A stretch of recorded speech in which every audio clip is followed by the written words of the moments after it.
is up? Welcome back to our channel, and today we'll be reviewing a movie that I don't think anyone expected much of anyways, and I'm not sure if it actually matters in the future of this universe, because they're probably gonna reboot. Yeah, well, they are actually rebooting it anyway, and of course it's none other than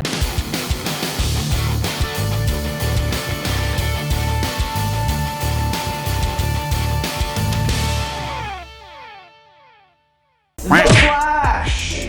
Wait. Hey, yeah. Whoa! Hey, yeah. It's me from the future. Don't forget to talk about the cameos. Cameos? Okay. Yeah, we'll get to that later. Okay, so going back to our main topic, we're gonna talk about The Flash. And this is actually his quote-unquote origin story, which is actually not an origin story, so good take there, DC. So what I'm talking about is actually this is based on the comic Flashpoint, which is one of the greatest Flash stories out there. You haven't read it, it's really good. And actually, with that, they actually still kind of snuck in Flash's origin story, which is pretty cool. It's a cool balance. And of course, Ezra Miller, I'm really rooting for the guy, and not because I'm not rooting for him doing, you know, his felonies, but I am rooting for him getting over whatever he's going through or whatever, and actually just keeping it straight, dude. Keep your head straight in the game. And yeah, I think he was a great Barry Allen. Just a lot of the scenes where he was in, specifically with his mother, is just very touching, you know? He's very good at his role, and having two of him here actually it was really good. And the dynamic between the older, more worn out Barry talking to his younger, more obnoxious self is just so much fun, and this was a good watch. So going back to the premise, well, essentially we're at the point where Barry is kind of in the middle of his father's appeal to, you know, get his case reopened, and you know, they have evidence now to finally acquit him of crimes he was accused of. And of course, this is tearing Barry apart because the evidence shown by Bruce wasn't actually helping the case in any way. So then he has the idea of, you know, trying to go back and changing the past, which was interrupted by a mysterious black speed force user, and who pushed him out of the timeline. And there is some deviations from the original comic.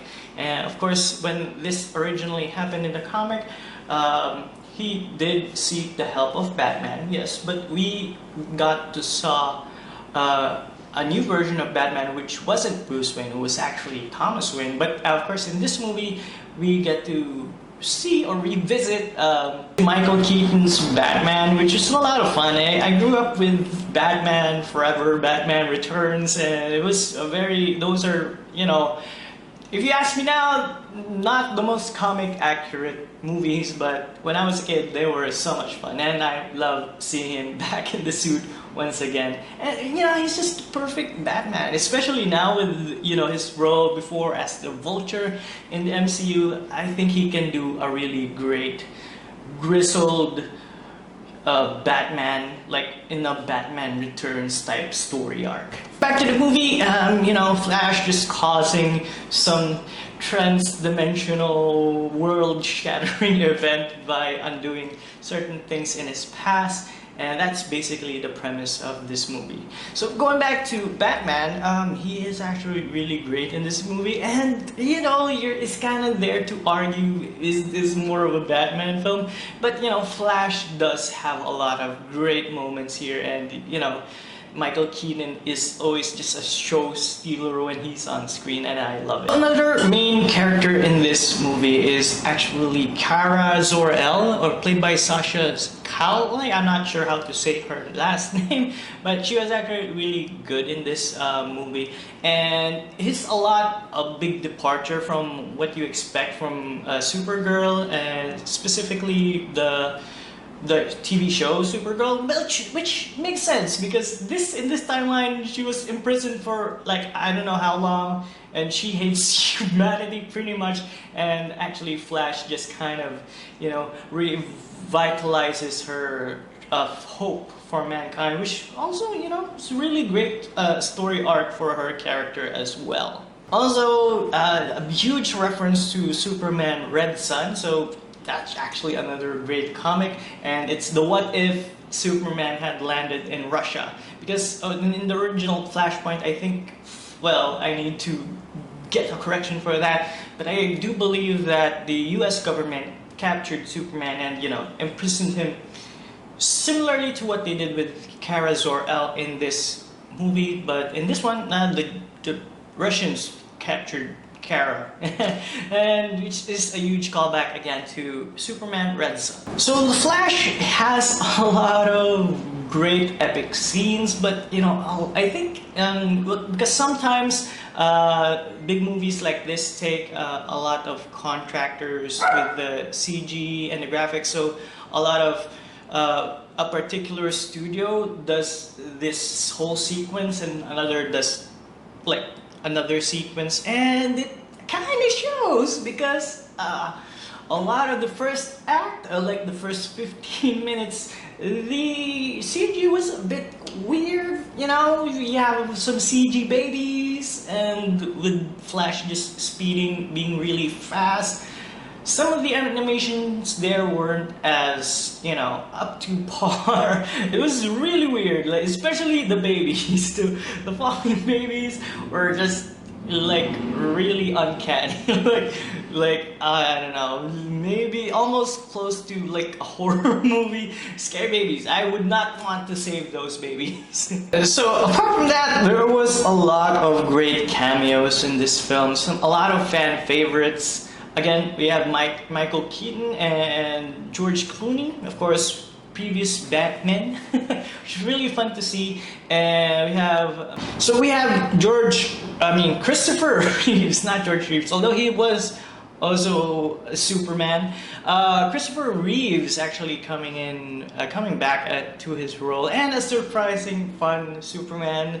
It was actually Nicolas Cage's Superman, because obviously they never did finalize his movie, but he was at some point casted for the role of Superman, which I don't think anybody really wanted to see, but it's just a good reference cameo here in this movie. So overall, the Flash movie is a great watch, and I do believe it is one of the best. Pretty much one of the best DC films to date, apart from, again, Suicide Squad. Thankfully, James Gunn is taking over DC, which is also sad because I think we are letting go with our, just our current Justice League. And it's also a shame. I think it is a missed opportunity, or maybe they'll probably lean in on it in the future DC movies. But when Flash resets essentially the timeline, I thought it was a great opportunity to showcase, the future Justice League, or change a lot of just update people on who the new Justice League are, because again, we do see George Clooney appearing as the new Batman in the end. I'm not sure if they're gonna keep that or if Flash reset it, because at the end credits, he kind of says that he kind of hints at him resetting it, or finding the timeline where Ben Affleck is the Batman. So I'm not sure if they're gonna lean on it. I thought it was a missed opportunity to introduce Robert Pattinson's Batman. I'm not sure if his Bat stories are just in a separate, entirely, case-to-case basis, separate from the Justice League. So we're not sure. The future of the DC is entirely unclear. Overall, the tone of The Flash was really great. I think it fits well with Barry Allen's character. A lot of the jokes were hit and miss. Specifically, it was weird seeing Batman smile with this one scene where he was kind of touched by the Lasso of Truth by Wonder Woman. It was really awkward seeing Ben Affleck smiling or Batman smiling. So in Flash's case, I think it kind of still matters because, you know, again, it's the Flash, and you know, his character. If you're not really into comics, but his character just messes up the timeline a lot. Like, if it's not him, then one of his rogues gallery is, which is, you know, also I think is a missed opportunity because he's there in the past, you know, he could have seen who killed his mother, and of course, if you're a long-time comic book fan, you probably know who it is, which is, again, one of the biggest rivals of the Flash. So, yes, with that said, I think Flash is a great movie. One of the best DC movies so far. I have really high hopes for the future of DC since James Gunn is taking the Kevin Feige role of just overseeing everything. And he has done so many great comic book movies, right? And series for that matter. You know, Peacemaker, The Guardians, Suicide Squad, all of it are basically just some of the best comic book movies ever. So looking forward to that, but again, I think you should sort of give The Flash a try. And it's a good 8 out of 10. So what do you guys think? Have you seen The Flash? Please write down in the comment below what you think. And once again, it's me, your bearded bro, QuickSilver 15, signing off.